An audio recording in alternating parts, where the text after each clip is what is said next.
नमस्कार। India voice के साथ मैं हूं मनोज बिसारिया। शुक्रवार को रक्षाबंधन का त्यौहार है। योगी जी ने इस मौके पर प्रदेश की सभी महिलाओं को 3 दिनों तक बसों में मुफ्त यात्रा की छूट दी है। लेकिन उसके बाद भी 60 साल से ऊपर वाली सभी महिलाएं जिंदगी भर बसों में निःशुल्क यात्रा करती रहेंगी। अभी पिछले दिनों दिल्ली की मुख्यमंत्री रेखा गुप्ता ने दिल्ली लक्ष्मी योजना की शुरुआत की। इसके तहत महिलाओं को हर महीने 2,500 रुपए की आर्थिक सहायता प्रदान की जाएगी।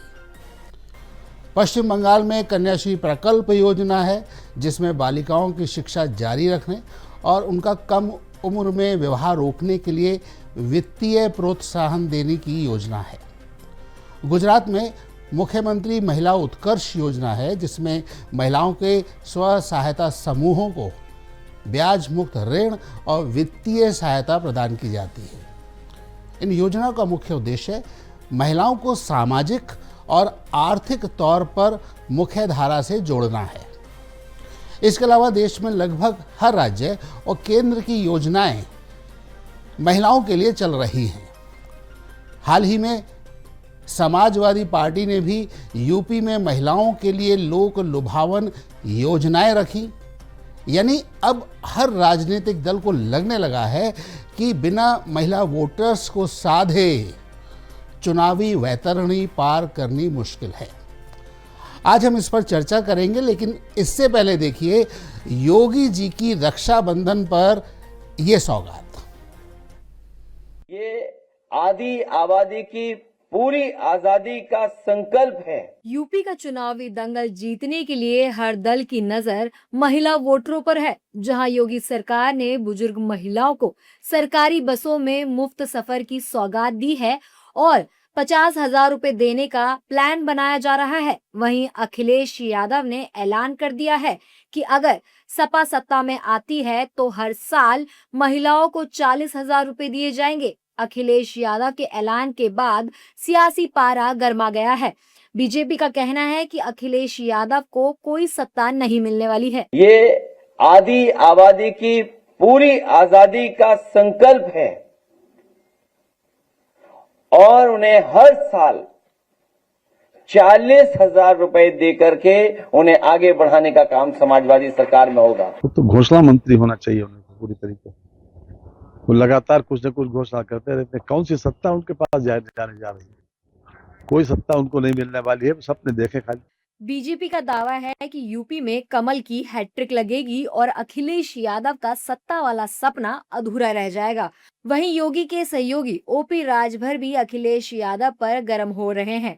राजभर ने एक्स पर लिखा, आप आज भी इसी घमंड में जी रहे हैं कि लाठी से सरकार बना लेंगे, इसी मुगालते में जी रहे हैं ना, तो जान लीजिए लठैतों का दौर 2017 में चला गया, जो अब लौट कर आने वाला नहीं है, ना 27 में ना अगली पैदाइश में। वहीं अयोध्या से सांसद अवधेश प्रसाद का दावा है कि यूपी में सपा सरकार बनेगी और महिलाओं के लिए काम होगा। वहीं कांग्रेस का कहना है कि महिलाएं राहुल गांधी के साथ जुड़ रही हैं। न नौमन गेहूं हुई न राधे गौने जइहन, ना वो मुख्यमंत्री बन पई हैं बेचारू, ना ये कुल कर पई हैं। अहिया मोदी जी योगी जी कर रहे हैं। अभी आपने देखा कि 3 दिन के लिए बस फ्री महिलाओं के लिए, 60 साल से लेकर के आजीवन महिलाओं को बस सेवा परिवहन सेवा निःशुल्क हो गई। महिलाओं के लिए अनवरत काम शिक्षा की जो बेटियां पढ़ लिख रही हैं उनकी व्यवस्था सरकार कर रही है। महिलाओं के लिए, छात्रों के लिए, युवाओं के लिए, किसानों के लिए प्राथमिकता के आधार पर जब जब सरकार रही है तो उनके विकास के लिए, उनके सम्मान के लिए काम हुआ और सरकार बनेगी उनके सम्मान के लिए काम होगा। देखिए, इंडिया गठबंधन महिलाओं के प्रति, महिलाओं के अधिकारों के प्रति पूरा सजग है। श्री राहुल गांधी जी के नेतृत्व में पूरे देश में महिलाओं के सम्मान के लिए हम लोग पूरा काम करते हैं। महिलाएं राहुल गांधी जी के साथ जुड़ रहे हैं। कुल मिलाकर कहा जाए तो यूपी की सियासत में महिला वोटर बड़ा चुनावी फैक्टर है। यही वजह है कि हर दल महिला वोटरों का रुख अपनी तरफ को मोड़ने की कोशिश कर रहा है। कहा जाता है कि 2017 और 2022 में महिलाओं ने बीजेपी को जमकर वोट दिया था, लेकिन 2024 में कमल को झटका देकर इंडी गठबंधन पर कृपा बरसाई थी। अब देखना होगा कि 2027 में आधी आबादी का आशीर्वाद किसको मिलता है।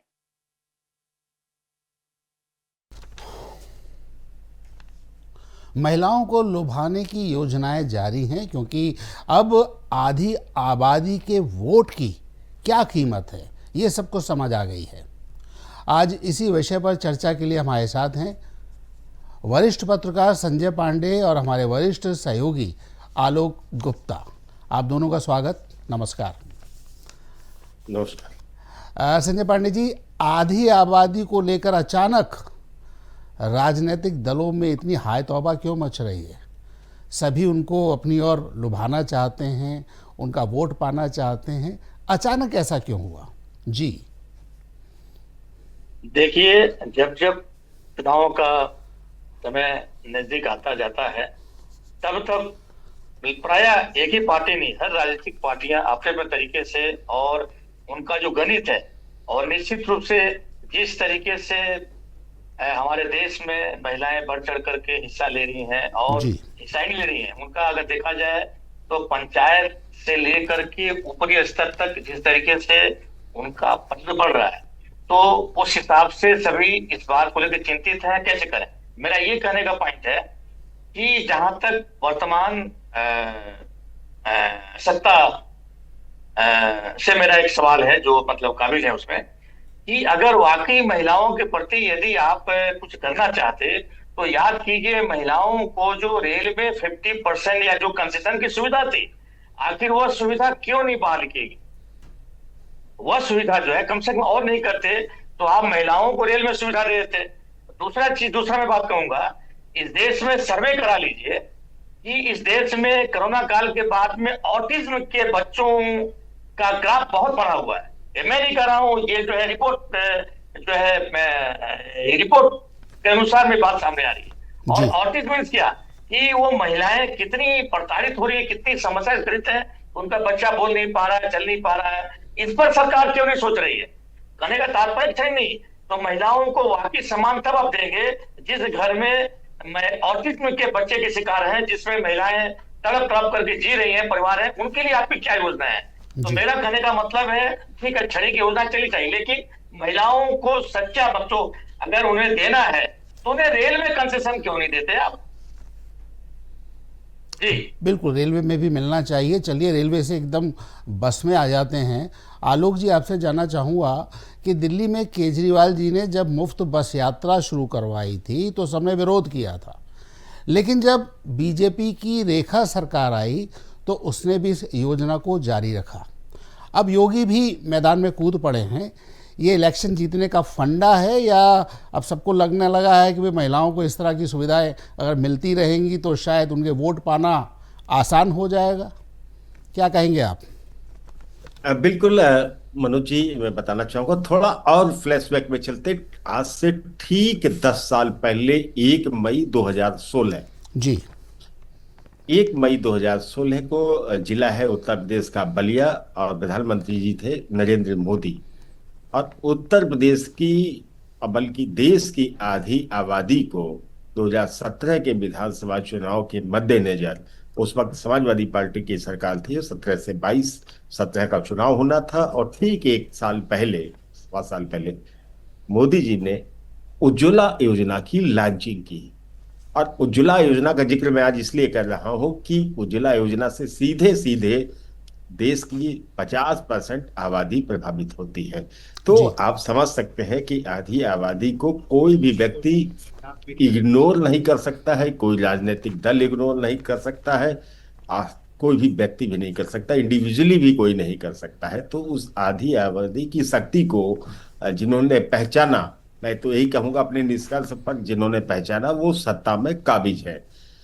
और जब उज्ज्वला योजना की सफलता रही तो उसके बाद से धीमे धीमे सारा फोकस अब आधी आबादी पर होने लगा है, क्योंकि घर की किचन से जो बात शुरू होती है, अड़ोस पड़ोस तक जो पहुंचती है, उसमें कहीं ना कहीं महिलाओं की खासी भूमिका रहती है। और यही वजह है कि अब 60 साल से ज्यादा की उम्र की महिलाओं को लेकर उत्तर प्रदेश की सरकार ने एक नया तोहफा दिया है कि वो आजीवन यात्रा कर सकेंगी निःशुल्क, और वह भी एक अटेंडेंट के साथ। इसके लिए बाकायदा उन्हें स्मार्ट कार्ड दिया जाएगा, और जिसके कारण उनकी आइडेंटिटी बनेगी और वो बसों में यात्रा कर सकेंगे। जो एक अनुमान लगाया गया है परिवहन विभाग के द्वारा कि 80,000 महिलाएं प्रतिदिन उत्तर प्रदेश की परिवहन निगम की बसों में सफर करती है, और इससे औसतन 22 करोड़ रुपए पर मंथ का लोड परिवहन सरकार पर बढ़ाएगा। पड़ेगा। तो जी। कहीं ना कहीं जनता की गाड़ी कमाई का उपयोग इन महिलाओं को लेकर किया जाएगा। चूंकि चुनाव का वक्त है और ऐसे में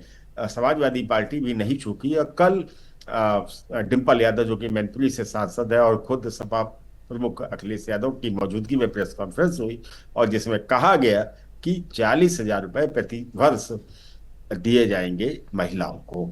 तो ये जुमला है कि हकीकत है, वरना लोग तो 15 लाख की भी याद करते हैं कि 15 लाख जी। रुपए मिलेंगे, अच्छे दिन आज आएंगे। भी अफसोस होता है कि अच्छे 15 दिनों का लाख भी नहीं इंतजार मिले। है, और 40,000 जी। का भी लोग इंतजार कितना करते हैं तो समय बताएगा। जी। जी मनोज जी।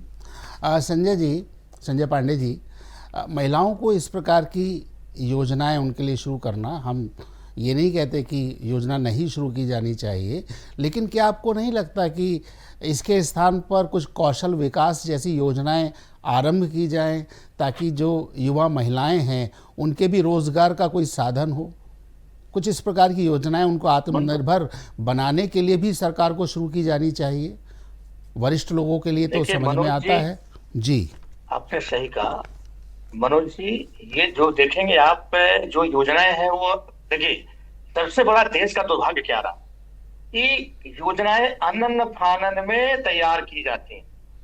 ये कोई पहले से प्लानिंग नहीं है।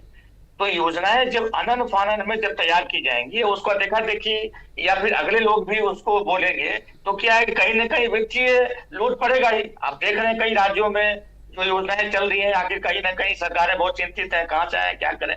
तो मेरे कहने का मतलब है कि ये अच्छी बात है योजनाएं, और खासकर 60 वर्ष की महिलाओं को सम्मान तो मिलना ही चाहिए। मैं तो ये कह रहा हूं कि 50 वर्ष की जो महिलाएं हैं उन्हें बस ही क्यों, आप रेल में भी 50% दीजिए। तो सरकार अभी जो है योगी जी की है पूरी जो है, तो माननीय जो मुख्यमंत्री हैं उन्हें बढ़ चढ़ करके महिलाओं के लिए, मेरा ख्याल है कि अगर वो रेल में तोहफा दिलवाने में कामयाब हो जाए तो सबसे बड़ी, चूंकि आप देखेंगे रेल में सफर महिलाएं कितनी करती। तो कहने का तात्पर्य है कि योजनाएं चले, तो ये थोड़ा सा, क्योंकि अगर इसकी तैयारी करके योजनाएं अगर की जाए तो आने वाले किसी भी सरकार पर वित्तीय लोड कम पड़ेगा। लेकिन कुल मिलाकर के अच्छी बात है, 60 वर्ष की महिलाओं को तो सुविधा जितने देते वो कम होगा।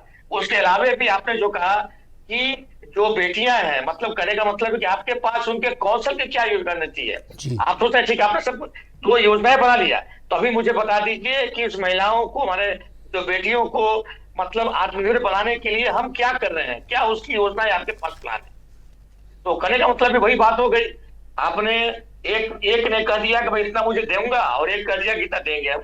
तो कहने का तात्पर्य है कि कोई भी ऐसा योजना जो ब्लूप्रिंट के साथ में तैयार हो, होमवर्क के साथ में तैयार हो, क्या वो होमवर्क के साथ में योजनाएं की जा रही है? ठीक, अच्छी बात, सारी योजनाएं चले, लेकिन यदि होमवर्क वर्क के पूरा किया जाता, मुझे लगता है कि महिलाओं को हम और सम्मान देते और फिर कार्य लंबा दे चलते। तो मैंने भी कहा कि आप महसूस करेंगे कि जो हमारी आधी आबादी जो है वो गाँव में, और आप देख लीजिए कि शहर का छोड़ लीजिए, गांव में स्थिति आप विजिट करेंगे, बहुत भयावह स्थिति है, और अभी भी बहुत कुछ मुकम्मल व्यवस्था करनी बाकी है।